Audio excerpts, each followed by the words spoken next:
Do you need a teacher to wake up? This is a question I get very frequently in one form or another. So the simple answer is, it depends. It depends what you mean by a teacher. None of us awaken, or perhaps almost none of us awaken, without some form of interaction with a teacher, meaning someone who has had an awakening themselves, or perhaps is liberated. The thing is that these teachers come in various forms. So in my personal experience, my teacher came in the form of a book. The book was called The 3 Pillars of Zen. And there had been a lot leading up to this. A lot of suffering. A lot of contemplating the nature of suffering, why I was suffering. Contemplating the nature of my own identity. But none of this was in a context that I would call spiritual at the time. And I really didn't have contact with a spiritual teacher. I had never had a strong sense of what awakening was all about. But I just knew something felt wrong, something felt off. And this culminated in me reading a book, picking up a book called The 3 Pillars of Zen at the right time. As I searched through those chapters, I found 2 particular chapters that were very helpful. One of them was a conversation between a Zen teacher or a Zen master and a student, or a group of students, one by one, as they encountered this teacher, this master, in the Dokusan room, which is a face-to-face encounter where you don't have a usual type of conversation. You talk directly about your immediate experience of reality, of insight, of identity. And these conversations were direct investigations of these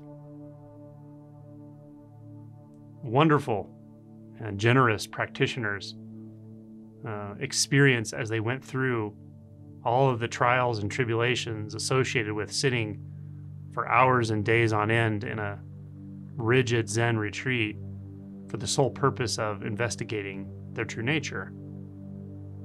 And the words were recorded by a scribe. And my access to this still brings a feeling of gratitude.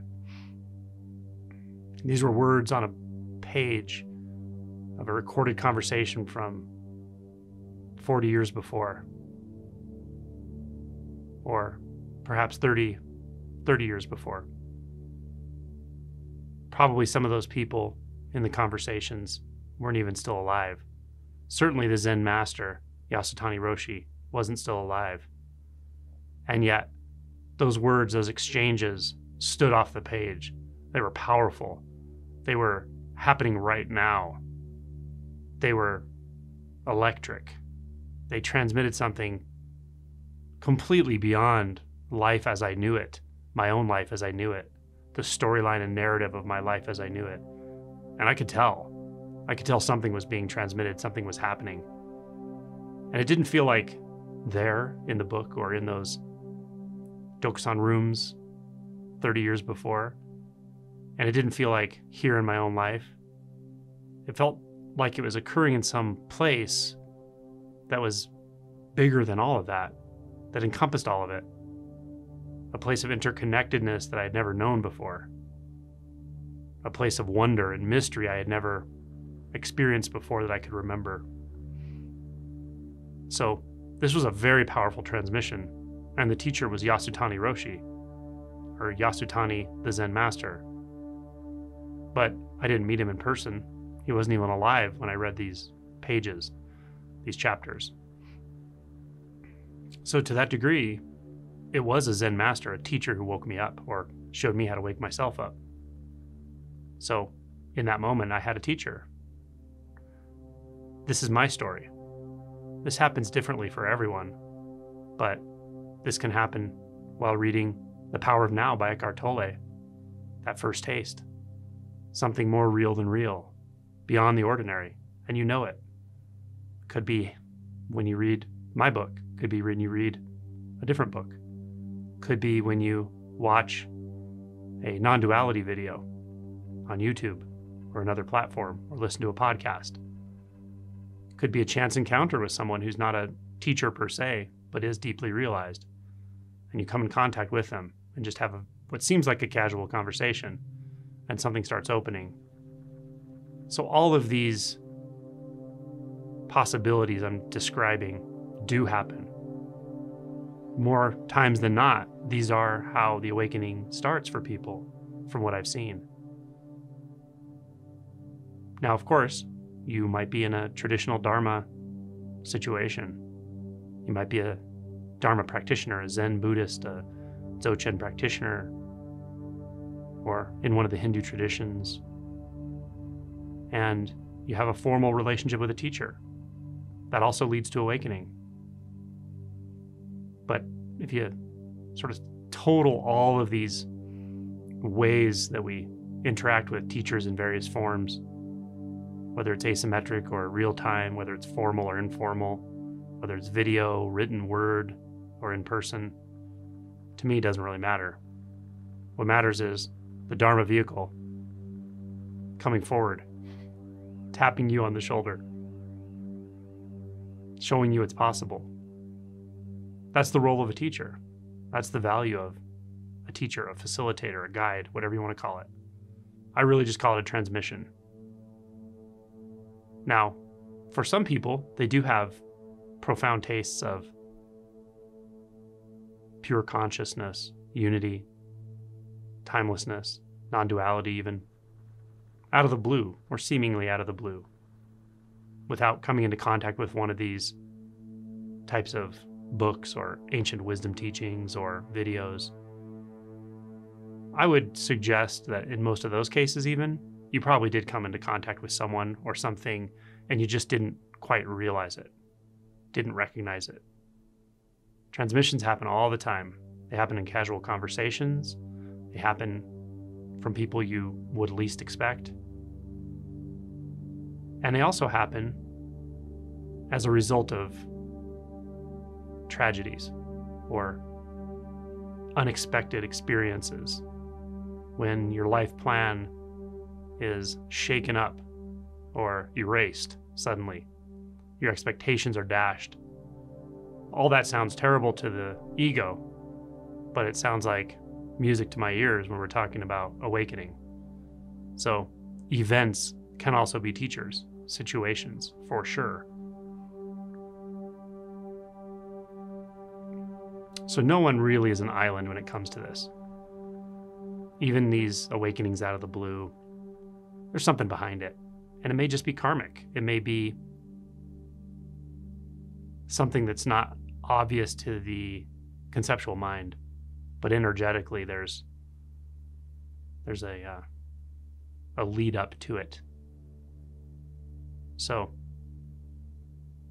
in this sense, everyone has a teacher of some sort.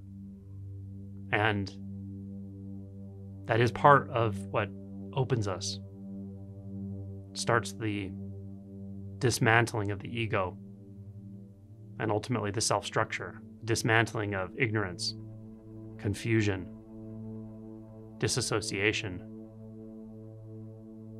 Now, this question is often asked in a bit of a different context, and that is it helpful to work with a one-on-one teacher, like face-to-face, over Zoom, in person, or perhaps through asymmetric communication like email or texting, voice messaging? These are the kind of things I often do. Is that valuable? Should I do that? And I think it is valuable. I think it does accelerate the process. Eckhart Tolle described this in his book, The Power of Now. If you put a flaming log next to a log that's not flaming or is smoldering, very quickly that second log will be on fire. If you take the first log away, sometimes that fire will smolder out.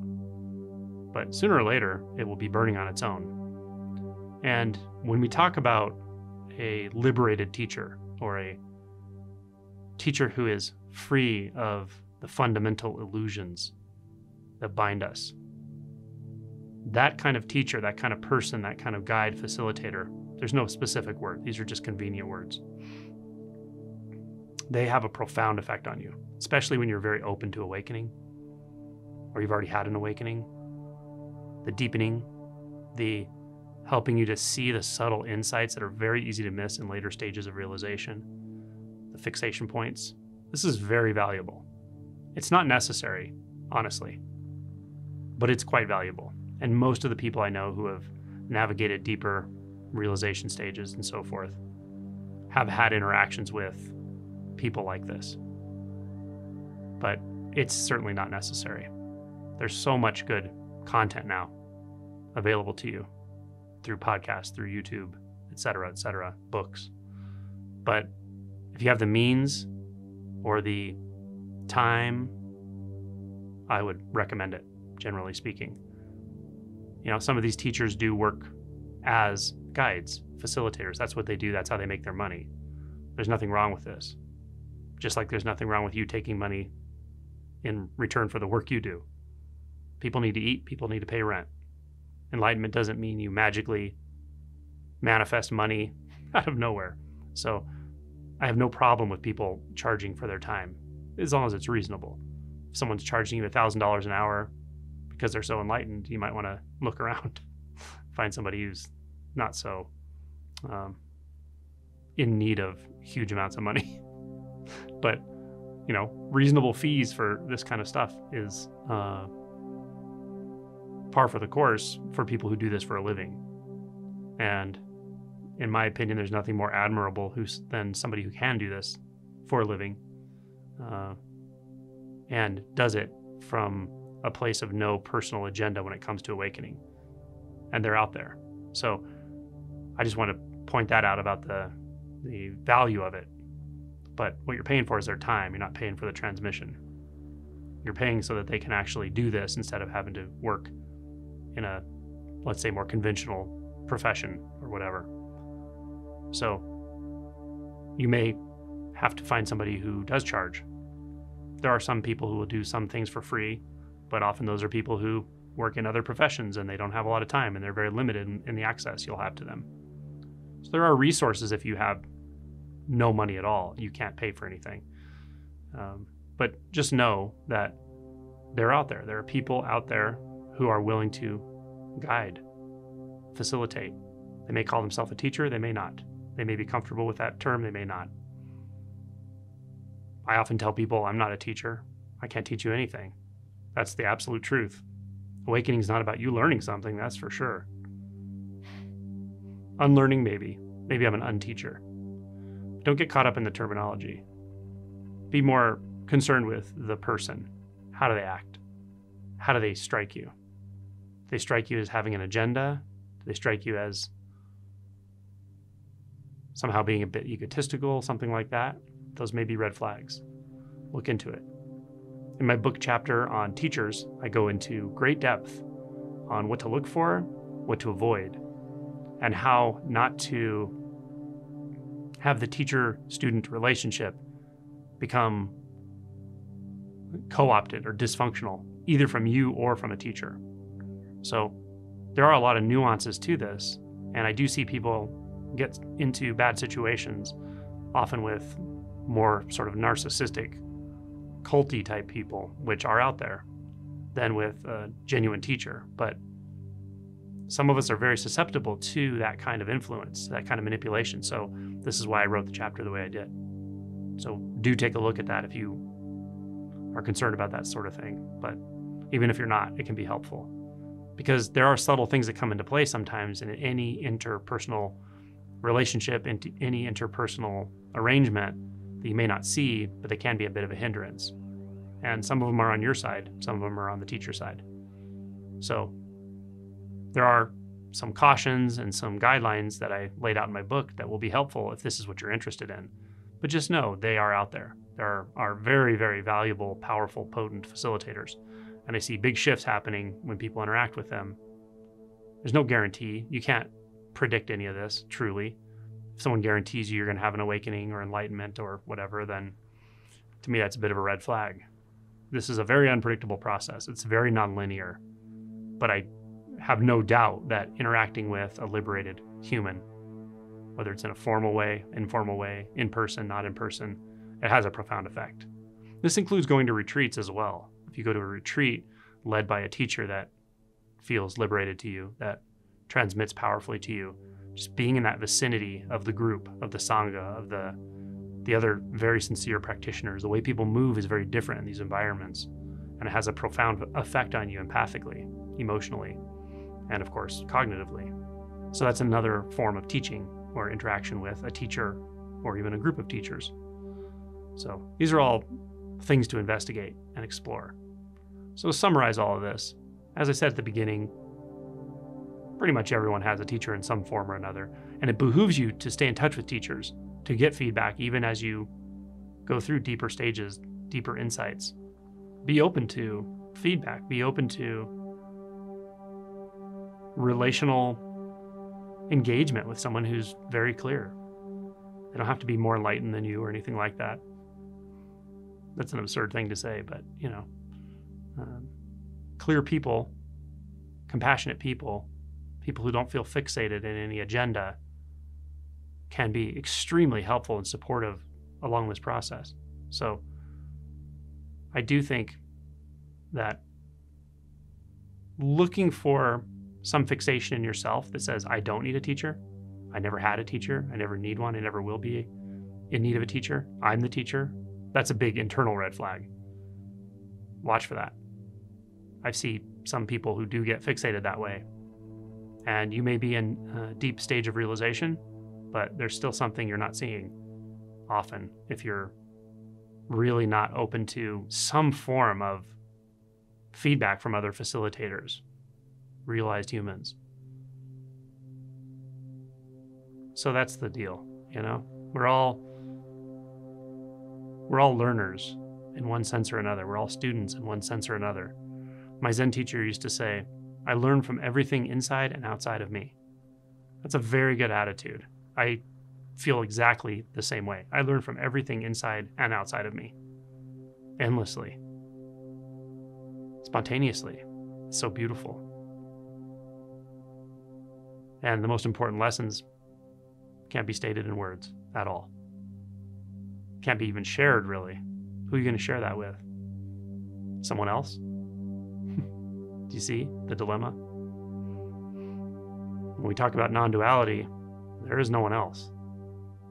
That doesn't mean that you're the only thing existing. It's not solipsism. It simply means that the whole paradigm of self and other loses all meaning. Doesn't make sense anymore. And yet, conventionally speaking, we can talk about being willing to be open to interactions with others who are very clear. This is called vulnerability, and it's very, very helpful in the emotion spectrum. So you have teachers all around you, including the sounds, the sensations in your body, the pain, the emotions, your partner, delusion, yours and others. All of these are your teachers. And if you feel inclined, or you feel stuck, you've been at this for 2 decades and something just doesn't want to move past your current sense of fixation or having a strong center or contraction, I would recommend interacting with a liberated teacher, a liberated being. Or maybe you don't know if they're liberated, it doesn't matter. Do they feel clear to you? Do they feel like they have no agenda? Do they instill in you the sense that you actually have everything you need to awaken right now?